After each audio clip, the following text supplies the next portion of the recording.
Good morning students, स्वागत है एक बार फिर से आप सभी का हमारे इस यूट्यूब चैनल पे। परमाणु मॉडल के बारे में डिस्कस कर रहे थे, जिसमें हमने थॉमसन का परमाणु मॉडल पढ़ा, फिर हमने रदरफोर्ड का परमाणु मॉडल पढ़ा। रदरफोर्ड के परमाणु मॉडल में भी हमने कुछ पॉइंट लिखे थे, जैसे परिणाम हमने लिखे थे, उसका निष्कर्ष हमने लिखे थे। निष्कर्ष में आज आपको एक पॉइंट और ऐड करना है। 3 पॉइंट हमने लिखे थे, उसमें एक पॉइंट और ऐड करना है निष्कर्ष में। और निष्कर्ष में एक पॉइंट कौन सा नोट करना है वो आप लिख लीजिए कि परमाणु का संपूर्ण द्रव्यमान, परमाणु का संपूर्ण द्रव्यमान मतलब कोई परमाणु है और अगर उसके द्रव्यमान की बात करें भाई इसमें कितना द्रव्यमान होगा, कुल द्रव्यमान कितना होगा, तो जो द्रव्यमान होता है वो द्रव्यमान उसके नाभिक में होता है। ठीक है, समझ में आ गया। और यही हमने मतलब पिछला चैप्टर था उसमें भी हमने कहा था कि जो द्रव्यमान का पता लगाया जाता है वो नाभिक के अंदर प्रोटॉन और न्यूट्रॉन के सम से मतलब उन दोनों के जोड़ से पता लगाया जा सकता है। ठीक है, तो यही बात उसने कही कि परमाणु का जो संपूर्ण द्रव्यमान है उसके नाभिक में होता है। ठीक है, अच्छा ये हो गई उसके निष्कर्ष। आप लिखते हैं उसकी विशेषताएं, आप हेडिंग बनाओगे कि रदरफोर्ड के परमाणु मॉडल की विशेषताएं, मतलब क्या क्या विशेषताएं थी, क्या क्या स्पेशलिटीज थी जिसके कारण वो मतलब इतना फेमस हो गया था। तो आप उसमें पहले जो लिखोगे, पहला वाला पॉइंट लिखोगे वो ये लिखना है कि परमाणु का केंद्र धन आवेशित होता है, मतलब परमाणु का जो केंद्र होता है उसके ऊपर प्लस चार्ज होता है।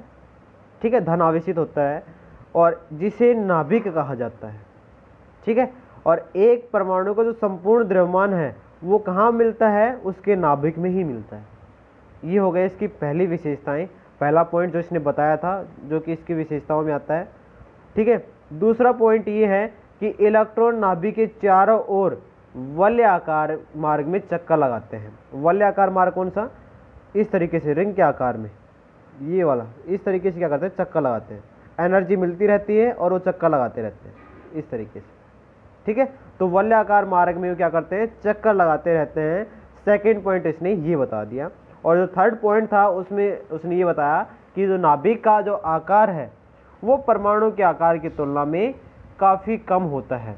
और इस बात का अंदाज़ा हम लगा सकते हैं कि हमने पिछली क्लास में नाभिक का जो आयतन पढ़ा था उसमें ये बताया था कि जो नाभिक का जो आयतन होता है वो 10⁻⁵ गुना होता है परमाणु के आयतन का।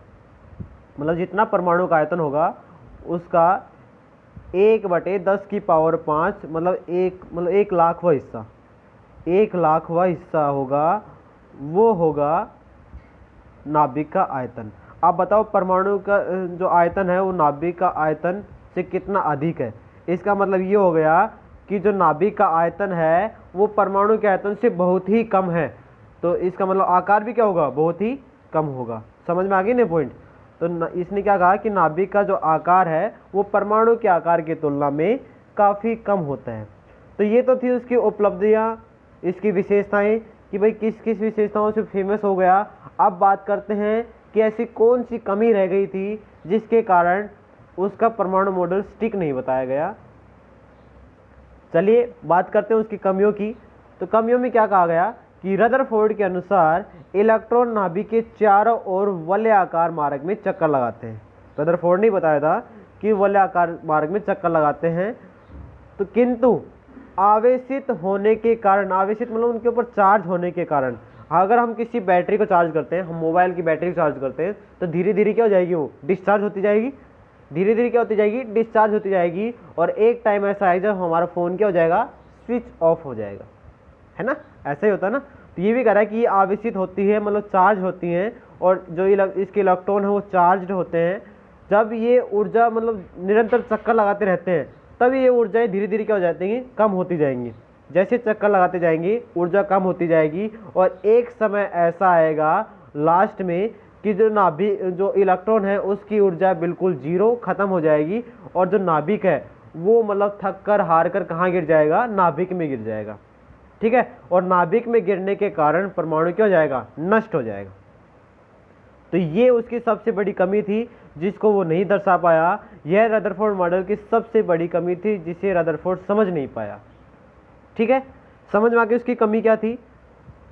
ठीक है, और इसी कमी का फिर जो सॉल्यूशन निकल के आया वो सॉल्यूशन दिया फिर बोर ने, जो नील्स बोर थे, जो नेक्स्ट जो साइंटिस्ट थे, वैज्ञानिक थे, जिसने परमाणु मॉडल के बारे में बताया। अब आप हेडिंग डाली बोर का परमाणु मॉडल, और बोर के परमाणु मॉडल में सबसे बड़ी उपलब्धि तो ये है कि रदरफोर्ड की जो कमी थी उसका निवारण इसी ने किया था। ठीक है, रदरफोर्ड मॉडल की कमी का निवारण बोर के परमाणु मॉडल से हुआ। नील्स बोर ने 1912 में परमाणु के बारे में अपना मॉडल प्रस्तुत किया, जिसमें निम्नलिखित तथ्य थे।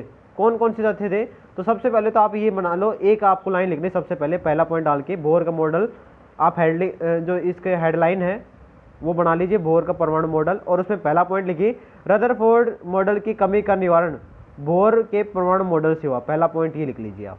ठीक है, सेकंड पॉइंट आप लिखोगे कि इसके अनुसार, बोर के अनुसार, या फिर आप ऐसे लिखो, इस परमाणु मॉडल के अनुसार, इस परमाणु मॉडल के अनुसार इलेक्ट्रॉन केवल कुछ निश्चित कक्षाओं में ही चक्कर लगाते हैं। मतलब सभी कक्षाओं में चक्कर नहीं लगाते, कुछ निश्चित कक्षाएं हैं जिनमें वो चक्कर लगाते हैं, और उन्हीं निश्चित कक्षाएं हैं उनको निर्धारित कक्षा कहा गया। क्या कहा? निर्धारित मतलब फिक्स है कि भाई इन्हीं में वो चक्कर लगा सकते हैं। ठीक है, तो जिन्हें इलेक्ट्रॉन की निर्धारित कक्ष कहा गया उन्हीं में क्या करते हैं, वो इलेक्ट्रॉन चक्कर लगाते हैं, मतलब निश्चित कक्षाओं में इलेक्ट्रॉन चक्कर लगाते हैं। ठीक है, सेकंड, ये जो इसका सेकंड पॉइंट हो गया। थर्ड पॉइंट क्या लिखेंगे? थर्ड पॉइंट आपको लिखना है कि इन निर्धारित कक्षाओं में चक्कर लगाते हुए ये इलेक्ट्रॉन अपनी ऊर्जा का विकिरण नहीं करते, मतलब अपनी ऊर्जा का नुकसान नहीं करते हैं ये।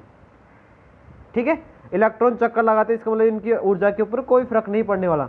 ऊर्जा का जो फर्क पड़ेगा, ऊर्जा में जो बदलाव होगा वो कैसे होगा, वो उसने बताया फोर्थ पॉइंट में। फोर्थ पॉइंट लिखिए, किसी भी परमाणु के इलेक्ट्रॉन में ऊर्जा में जो बदलाव होगा वो इन इलेक्ट्रॉनों की कक्षाओं में स्थानांतरण के कारण होगा। स्थानांतरण का मतलब क्या हुआ? जैसे मान लो ये हमारा नाभिक है, नाभिक के चारों तरफ इलेक्ट्रॉन चक्कर लगा रहे थे कक्षों में। ठीक है, मान लो इसमें ये इलेक्ट्रॉन है, तो ये इलेक्ट्रॉन अगर नेक्स्ट वाली कक्ष में चला जाएगा, इस कक्ष में चला जाएगा, तब इसकी ऊर्जा का क्या हो जाएगा? नुकसान हो जाएगा। तब इसकी ऊर्जा में क्या होगा? बदलाव होगा। इसमें चक्कर लगाते हुए इसमें ऊर्जा में कोई बदलाव नहीं होगा। समझ में आ गया? चक्कर लगाएगा तब इसकी ऊर्जा में कोई बदलाव नहीं होगा। बदलाव कब होगा? जब इलेक्ट्रॉन अपनी कक्षा से दूसरी कक्षा में चला जाए, तब इसकी ऊर्जा में बदलाव हो जाएगा। ठीक है, तो ये बताया था बोर ने, नील्स बोर था, उसने इसके बारे में बताया। साथ में उसने ये भी बताया कि एक कक्ष में, एक निश्चित कक्ष में कितने इलेक्ट्रॉन हो सकते हैं, कितने इलेक्ट्रॉन हो सकते हैं। इस तरीके से उसने 4 कक्ष बताए। 4 कक्ष कौन कौन से, वो देख लीजिए। 4 कक्ष उसने बताए, एक तो के, एल, एम और एन। ठीक है, के वाली है वो पहली कक्ष है, और एल दूसरी कक्ष है, एम तीसरी कक्ष है, और एन चौथी कक्ष है। ठीक है, यहाँ पे n की वैल्यू 1 है, यहाँ पे n की वैल्यू 2 है, यहाँ पे n की वैल्यू 3 है, यहाँ पे n की वैल्यू 4 है। और एक फॉर्मूला बताया था 2n²। ये फॉर्मूला भी किसने दिया था?